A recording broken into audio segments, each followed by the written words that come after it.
Hello guys, welcome back again. आज मैं और किन्हीं मानों को स्पेन करने वाला हूँ। तो बिना किसी देरी के कहानी की ओर बढ़ते हैं। कहानी की शुरुआत में एक जगह देखते हैं जहाँ पर की कंस्ट्रक्शन का काम चल रहा होता है। यहाँ पर हम दो बंदों को देखते हैं जिनमें से वेस्ट वाला बंदा कहता है आखिर वो लोग है कहाँ, वो अभी तक क्यों नहीं आ रहे हैं। क्योंकि पीछे में जो वर्कर होता है वो कहता है बस मैंने भी उनसे बात किया, वो लोग कह रहे वो नहीं आने वाले क्योंकि उनके पास कोई अर्जेंट मैटर है। ये जो वेस्ट वाला बंदा होता है वो पैसों की कट्टियों को दिखाते हुए कहता है हमें अभी भी अपने काम को कंटिन्यू रखना है। तुम लोगों में से जो कोई भी हिम्मत करेगा कि वो इस वेल के अंदर में जाए और ड्रिल के टुकड़े को बाहर निकाले तो मैं से 20,000 वोन दूंगा। यहाँ पर जो वर्कर्स होते हैं वो कहने लगते हैं ये वेल यानी कुआं वो काफी गहरा है, कोई भी अगर अंदर जाता है तो वो पक्का मरेगा। दूसरा वाला कहता है कि एक डेथ सेंटेंस नहीं है, मैं उतना इतना ब्रेव नहीं हूँ कि मैं ये करूँ। तभी इनमें से कोई बंदा अपना हाथ ऊपर उठाता है, जो कि ये बंदा कोई और नहीं बल्कि हमारे इस स्टोरी का मेन कैरेक्टर है। वो कहता है मैंने ये पहले भी करके रखा हुआ है तो मुझे ट्राई करने दो। तो से यहाँ पे अपना पूरा सूट वगैरह पहन करके तैयार हो जाता है। वो वैसेट वाला बंदा कहता है क्या तुम अपनी छोटी सी बॉडी के साथ सच में ये कर सकते हो? मैं तुम्हें कह दूं कि तुम हीरो बनने की कोशिश मत करो। जिस पर एमसी से कहता है जब मैं वापस आऊंगा तो मुझे मेरे सारे पैसे चाहिए, तो तू बस वो तैयार करके रखियो। और एमसी बेल के अंदर चला जाता है। इसके कुछ टाइम बाद हम इस वेबसाइट वाले बंदे को देखते हैं। वो कहता है वो लड़का काफी टाइम से नीचे, मेरे ख्याल से वो पहले ही मर गया होगा। तभी हम देखते हैं इसके पीछे में जो बंदा होता है जिसने अपने हाथ में कोई डिवाइस पकड़ा हुआ होता है। वो कहता है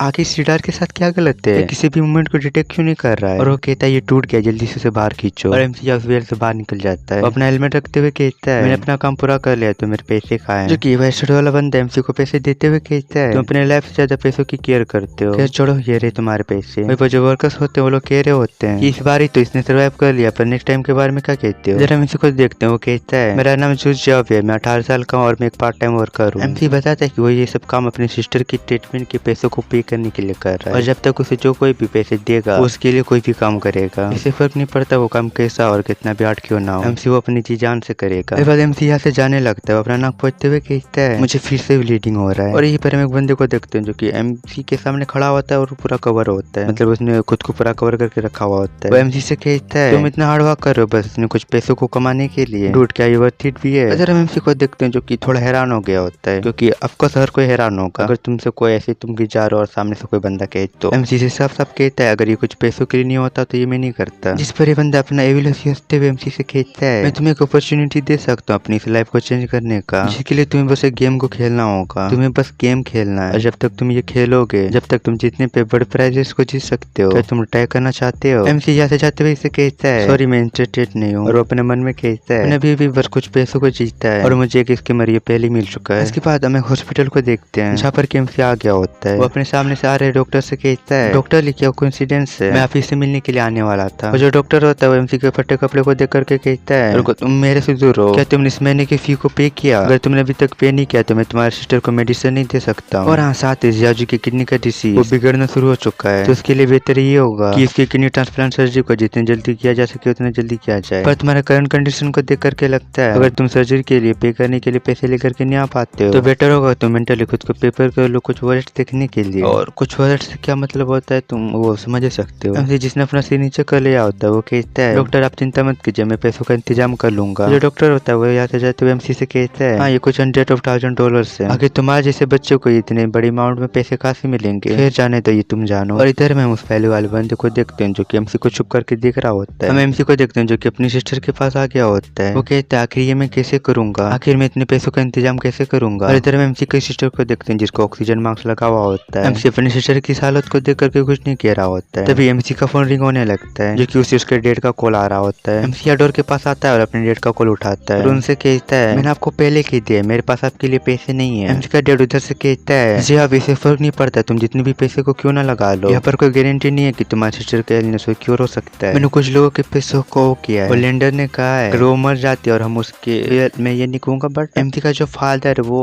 एमसी की सिस्टर के तो अपनी डॉटर के मरने के बाद उसके बॉडी पार्ट को बेचना चाहता है। और क्यों तो कुछ पैसों के लिए। एमसी को इसे सुनकर गुस्सा आ रहा होता है। उधर से एमसी का डेट कह रहा होता है तुम दूसरे बच्चों के जैसे स्कूल जा सकते हो, बस इंतजार करो मैं जियाओ जी को एक ब्यूटीफुल फ्यूनरल दूंगा। एमसी जिसको पूरा गुस्सा आ चुका होता है वो अपने बाप से कहता है क्या तुम स्टिल एक ह्यूमन भी हो, तुमने गेम बिलिंग वगैरह से छोड़ करके क्या कभी हमारे बारे में केयर भी किया है? मैं तुम्हें बता दूं मैं तुम्हें जियाओ जी को चोट पहुंचाने नहीं देने वाला हूँ, मैं उसे अपनी लाइफ के साथ प्रोटेक्ट करूंगा। एमसी का डैड एमसी को कम कहता है बट एमसी उसका गोली काट देता है और यहाँ पर एमसी खुद को शांत करने लगता है। तभी एमसी का नजर अपने सामने किसी पर जाता है जो कि कोई नहीं बल्कि वही पिछला वाला बंदा होता है। वो एमसी को हाय करता है। एमसी अपने मन में कहता है ये स्ट्रेंज आदमी ये मेरे पीछे क्यों है, और एमसी डायरेक्ट इसके पास आ गया होता है और इससे कहता है तुम आखिर मुझे फॉलो क्यों कर रहे हो और तुम तुमने अपने फेस को कवर करके क्यों रखा हुआ है? तो मैं इसके बारे में तुम्हें एडवाइस देता हूँ कि तुम यहाँ से चले जाओ, नहीं तो मैं पुलिस को कॉल कर रहा हूँ। जिस पर वो बंदा कहता है तुम रॉन्ग हो, मैं यहाँ तुम्हें ढूंढने के लिए आया हूँ क्योंकि मैं तुम्हारे साथ एक गेम खेलना चाहता हूँ। और एक जगह की तरफ इशारा करते हुए कहता है बाहर तरफ 3 स्ट्रीट्स है, अगर तुम मुझे 5 मिनट के अंदर में पकड़ पाते हो, ये अपने भी हंसी हंसते हुए कहता है तो मैं तुम्हें $100,000 दूंगा इस गेम प्राइस। एमसी से कहता है तुम क्रेजी, क्या मैं तुम्हें एक इडियट लगता हूँ जिसे तुम बेवकूफ बना सकते हो? और एमसी के साइड में जो लोगो बना होता है उसे देखते हुए अपने मन में कहता है ये के साइड में जो लोगो ये काफी फेमिलियर दिख रहा है। ये बंदा चुटकी बजाता है और एमसी से कहता है 20,000 युआन तुम्हारे अकाउंट में डिपॉजिट हो गए, अगर तुम मुझे पकड़ पाते हो मैं वही पर गेम का जो विनिंग प्राइस है इमीडिएटली ट्रांसफर कर दूंगा। तभी यहाँ पर किसी के फोन में नोटिफिकेशन आता है जो कि कोई नहीं बल्कि एमसी का फोन ही होता है। और एमसी जब अपने फोन में देखता है तो उसके अकाउंट में 20,000 युआन आ चुके होते हैं, जो देख करके एमसी अपने मन में कहता है ये रियल है, मुझे मेरे अकाउंट में 20,000 युआन रिसीव हो चुके हैं। आखिर इससे मेरा अकाउंट नंबर कैसे पता चला? एमसी से कहता है आखिर तुम हो कौन और तुम्हें मेरा अकाउंट नंबर कैसे पता है, और क्या होगा अगर मैं इस गेम में पार्टिसिपेट नहीं करता हूँ तो? जिस पर वो बंदा कहता है